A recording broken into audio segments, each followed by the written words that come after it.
하나님 나라는 어떤 곳일까? 아픔과 슬픔이 없는 나라인가요? 하지만 이곳은 그렇지 않은 걸. 하나님 나라에 살고 싶어요. 하나님 나라는 이곳이 않다. 여전히 아프고 슬픈 일이 있지만 행복과 기쁨이 여전히 있는 것. 우리가 하늘과 땅의 통로야. 이 땅에서 하늘 뜻을 품고 사는 자들 믿음을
하나님 아버지, 오늘도 이렇게 저희에게 주의를 허락하여 주셔서 감사합니다. 비록 저희가 한자리에 다 같이 모여 주님께 예배드리지는 못하지만 각자 있는 곳에서 예배하며 주님을 경외합니다. 지난주에 진행된 수련회가 아무 문제 없이 성황리에 마쳤습니다. 무엇보다 코로나19의 공포 속에서도 저희를 끝까지 붙잡고 지켜주신 덕에 이렇게 잘 마무리 지을 수 있게 되었음을 진심으로 감사드립니다. 주님, 코로나19로 인해 예배가 직격탄을 맞았습니다. 더불어 한국 교회가 모든 이들에게 모욕과 탄압을 받고 있는 상황입니다. 코로나19와 관련하여 종교에 관한 수많은 사건들도 많이 일어나고 있습니다. 주님, 하루속히 이 혼란이 이 땅에서 종식될 수 있도록 하여 주시옵소서. 다시 저희가 편한 차림으로 한자리에 모여 예배드리던 그 순간으로 되돌아갈 수 있도록 인도하여 주시옵소서. 간절히 부탁드리옵니다. 목사님께서 하나님의 소중한 말씀 전해주십니다. 듣는 우리 모두 귀 기울이도록 하여 주시고 모두 축복받는 우리 일청년부 되게 하여 주시옵소서. 감사드리며 예수님 이름으로 기도드렸습니다. 아멘. 이 시간 함께 나누실 하나님의 말씀은 창세기 18장 16절로 33절까지 말씀입니다. 아브라함의 기도라는 제목입니다. 창세기 18장 16절로 33절까지 말씀입니다. 말씀이 조금 깁니다. 우리 천천히 같이 읽어보도록 하겠습니다. 그 사람들이 거기서 일어나서 소돔으로 향하고 아브라함은 그들을 전성으로 함께 나가니라. 여호와께서 이르시되 내가 하려는 것을 아브라함에게 숨기겠느냐. 아브라함은 강대한 나라가 되고 천하 만민은 그로 말미암아 복을 받을 것이 아니냐. 내가 그로 그 자식과 본속에게 명하여 여호와의 도를 지켜 의와 공도를 행하게 하려고 그를 택하였나니 이는 나 여호와가 아브라함에게 대하여 말한 것을 이루려 함이니라. 여호와께서 또 이르시되 소돔과 고모라에 대한 부르짖음이 크고 그 죄악이 심히 무거우니 내가 이제 내려가서 그 모든 행한 것이 과연 내게 들린 부르짖음과 같은지 그렇지 않은지 내가 보고 알려 하노라.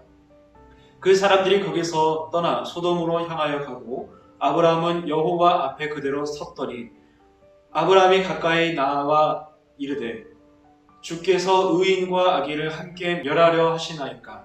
그 성중에 의인 50명이 있을지라도 주께서 그곳을 멸하시고 그 50일을 위하여 용서하지 아니하시니까. 주께서 이같이 하사 의인과 악인을 함께 죽이심은 부당하오며 의인과 악인을 같이 하심도 부당하니이다. 세상을 심판하시는 이가 정의를 행할 것이 아니니까. 여호와가 이르시되 내가 만일 소돔 성읍 가운데서 의인 50명을 찾으면 그들을 위하여 온 지역을 용서하리라. 아브라함이 대답하여 이르되 나는 티끌이나 재와 같사오나 감히 주께 아뢰나이다. 50인 중에 5명이 부족하다면 그 5명이 부족함으로 말미암아 그 성읍을 멸하시나이까. 이르시되 내가 거기서 45인을 찾으면 멸하지 아니하리라. 아브라함이 또 아뢰어 이르되 거기서 40명을 찾으시면 어찌하려 하시나이까. 이르시되 40명으로 말미암아 멸하지 아니하리라. 아브라함이 이르되 내 주여 노하지 마시옵고 말씀하게 하옵소서. 거기서 30명을 찾으시면 어찌하려 하시나이까. 이르시되 내가 거기서 30명을 찾으면 그리하지 아니하리라. 아브라함이 또 이르되 내가 감히 내 주께 아뢰나이다. 거기서 25명을 찾으시면 어찌하려 하시나이까. 이르시되 내가 25명으로 말미암아 그리하지 아니하리라. 아브라함이 또 이르되 주는 노하지 마옵소서. 내가 2번만 더 아뢰리이다. 거기서 10명을 찾으시면 어찌하려 하시나이까. 이르시되 내가 10명으로 말미암아 멸하지 아니하리라. 여호와께서 아브라함과 말씀을 마치시고 가시니 아브라함도 자기 곳으로 돌아갔더라. 아멘. 하나님의 은혜와 평강이 우리 청년부에게 더욱더 충만하기를 간절히 소망합니다. 코로나19로 인하여서 우리가 다시 한번 비대면으로 예배를 드리게 되는데, 그러나 이 시간에도 하나님께서 우리에게 주실 은혜를 함께 나누면서 말씀을 통하여서 크신 은혜를 경험하고자 합니다. 아브라함은 창세기 18장에서 믿음이 크게 성장합니다. 더 정확하게는 아브라함의 극성장이 18장, 정확하게는 17장부터 일어나게 되는데, 계명 할례의 장, 우리가 이야기 나눴습니다. 아브라함을 아브라함으로 이름을 바꿔주시고 할례를 행하면서 아브라함에게 신앙으로 재출발하라라고 말씀하시죠. 16장에서 보시게 되면 아브라함은 이스마엘을 낳고 16년 동안, 13년 동안 신앙이 단절이 있었지만 17장에 가시면서 하나님께서 아브라함에게 다시 한번 말씀하시며 아브라함은 신앙의 재출발을 하기 시작합니다. 그리고 18장 우리가 읽었던 오늘 본문 앞부분에서 아브라함은 하나님과 함께 식사를 하므로 하나님과의 깊은 교제를 나누게 됩니다. 우리가 실제로 그렇죠. 누구와 밥 한 끼를 먹는다라는 것은 그 사람과 친밀하다는 것을 의미합니다. 하물며 이스라엘이라는 공동체는 함께 밥을 먹는다라는 그 의미가 우리가 생각하는 것보다 훨씬 더 깊은 인격적인 교제가 있습니다. 아무래도 신체 접촉이 우리보다 훨씬 더 많기 때문입니다. 하나님은 창세기 18장에서 아브라함의 대접을 받으시며 하나님과 아브라함이 깊은 식사의 교제, 즉 영적인 교제까지도 나눴습니다. 그리고 17장, 18장에서 내년 이맘때에 아들이 있게 될 것이다 라는 약속까지도 받으면서 아브라함은 드디어 신앙의 조상, 믿음의 조상다운 그 모습을 가지게 됩니다. 아브라함은 이제 하나님으로부터 계시를 받습니다. 그 계시가 내용이 무엇이냐면 16절부터 21절까지 나오는데 아브라함의 소명의 이유가 나옵니다. 창세기 12장 1절로 3절에서 하나님께서 아브라함을 부르셨는데 그것은 아브라함에게 복을 주시기 위함이었고 창세기 18장 18절로 19절 말씀에서 아브라함을 왜 부르셨는지 그 소명이 나옵니다. 그것을 읽어보시면 아브라함을 강대한 나라가 되게 해주시고요. 그리고 천하 만민이 아브라함을 통하여서 복을 받기를 원하시며 아브라함을 부르셨습니다. 더 나아가서 아브라함의 자녀와 본속이라는 것은 아브라함 신앙 공동체에 속해 있는 모든 사람들을 다 뜻합니다. 이 사람들이 의와 공도를 행하게 하려고 아브라함을 부르셨다라는 이야기입니다. 즉 아브라함을 통하여서 천하 만민이 다 복을 받고 또한 아브라함과 관계되어 있는 모든 사람들이 의와 공도를 행하게 하려고 하나님은 아브라함을 부르셨습니다. 여기서 의는 체다카라고 합니다. 공도는 미슈파트라고 합니다. 의와 공도는 거의 세트로 갑니다.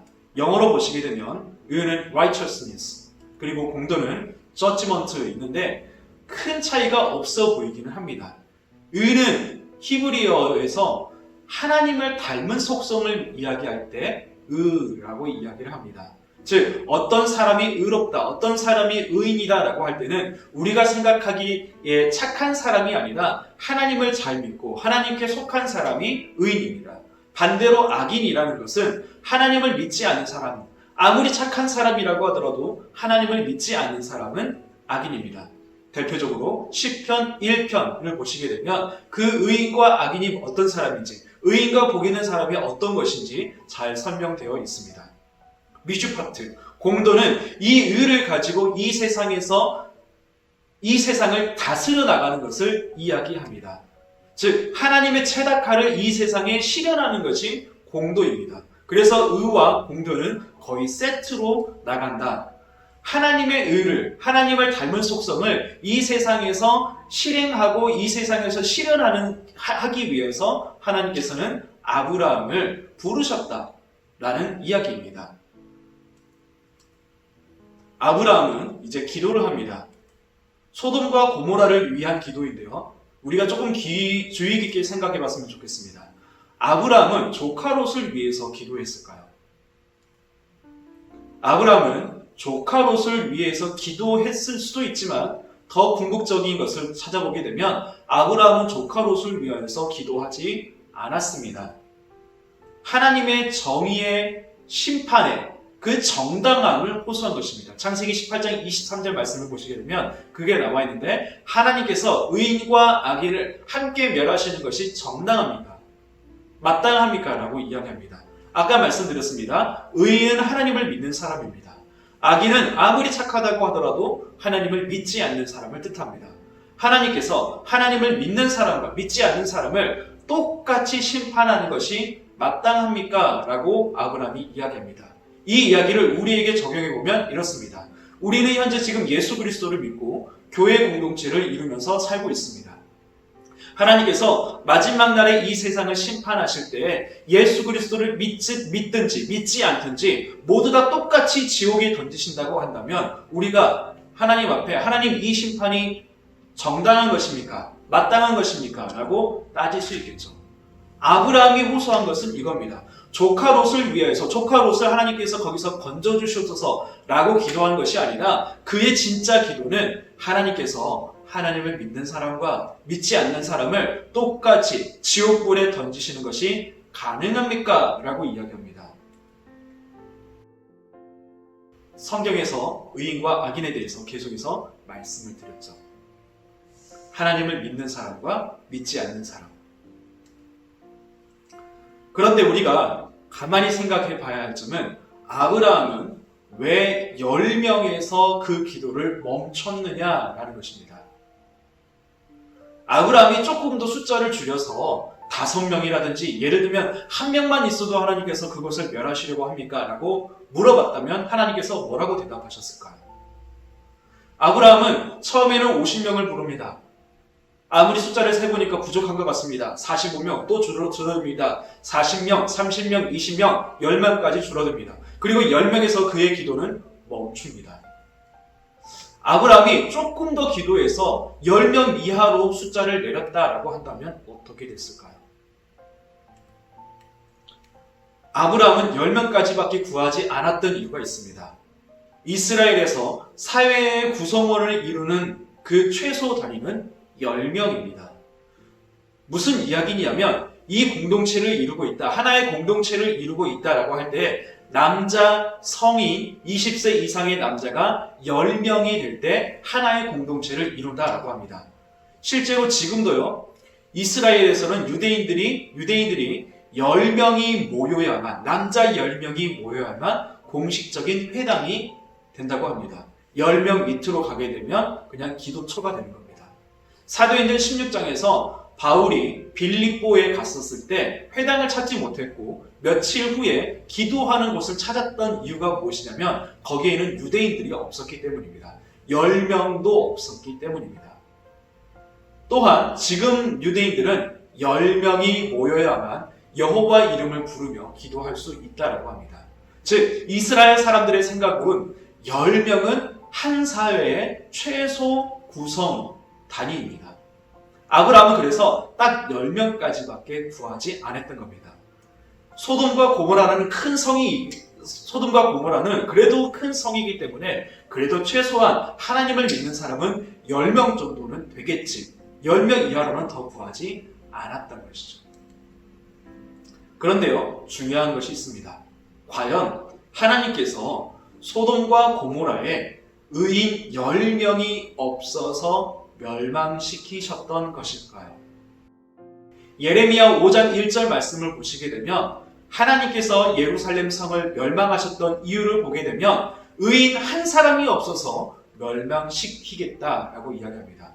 예레미야에게 너는 빨리 나아가서 성읍이 이리저리 돌아다니면서 이 가운데 의인 한 사람이 있는지 없는지 살펴보라. 단 한 사람이라도 찾으면 내가 이 성읍을 용서하겠다라고 말씀하십니다. 무슨 이야기냐면요. 만약 소돔과 고모라에 의인 단 한 사람만 있었다라고 하더라도 진정 하나님 앞에 바로 선 사람 단 한 사람만 있었다라고 하더라도 하나님은 그 성읍을 용서하셨을 것입니다.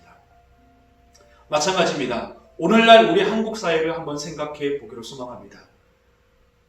한국교회 지금 너무도 어렵습니다. 역사상 교회가 어렵지 않았던 적은 단 한 차례도 없습니다. 그러나 지금같이 어려운 시기는 또한 없을 거라 생각됩니다. 세상 사람들이 오히려 교회를 향하여서 걱정하고 있을 정도입니다. 아니, 교회가 얼마나 우습게 보였기에 정말 정부에서 이런 명령을 내리기까지 했을까 깊이 생각해 보기를 소망합니다. 교회가 교회다웠다면 과연 그런 일이 있었을까요? 의인 한 사람이 제대로 서 있었다면 그런 일이 있었을까요? 저와 여러분들이 하나님 앞에 올바로 서 있는 의인 한 사람이 될 수 있기를 소망합니다. 교회가 바로 서야 합니다. 이 땅이 회복되어야 합니다. 그러기 위해서는 의인 한 사람이 있어야 합니다. 하나님께서 예레미야에게 말씀하셨습니다. 의인 한 사람만 있으면 내가 이 성읍을 용서하겠다. 저와 여러분들이 이 나라를 위한 의인 한 사람이 될 수 있기를 소망합니다. 주님이 찾으시는 참된 의인이 되는 저와 여러분들이 되었으면 좋겠습니다. 기도하겠습니다. 주님 감사합니다. 이 시간도 아브라함의 기도를 통하여서 하나님께서 우리에게 주시는 말씀을 생각해보고 우리가 어떠한 사람이 되어야 하는지 알게 하시고 깨닫게 하심에 감사합니다. 주님, 우리가 주님 앞에 올바로 서 있는 의인 한 사람이 될 수 있기를 소망합니다.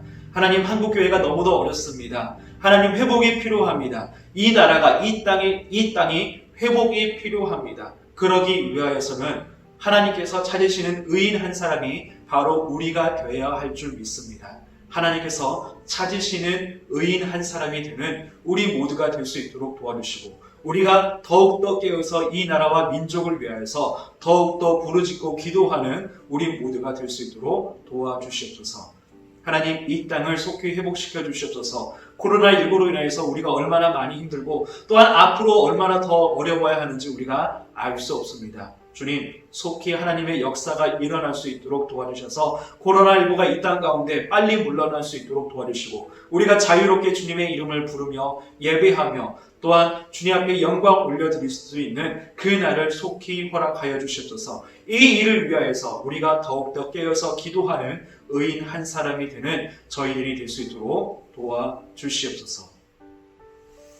지금은 우리 주 예수 그리스도의 은혜와 하나님의 사랑하심과 성령님의 함께하심이 하나님께서 찾으시는 의인 한 사람이 되기로 마음 작정하는 이 시간에 말씀을 듣고 있는 우리 모든 청년들 위해 지금부터 영원토록 함께 있을지어다.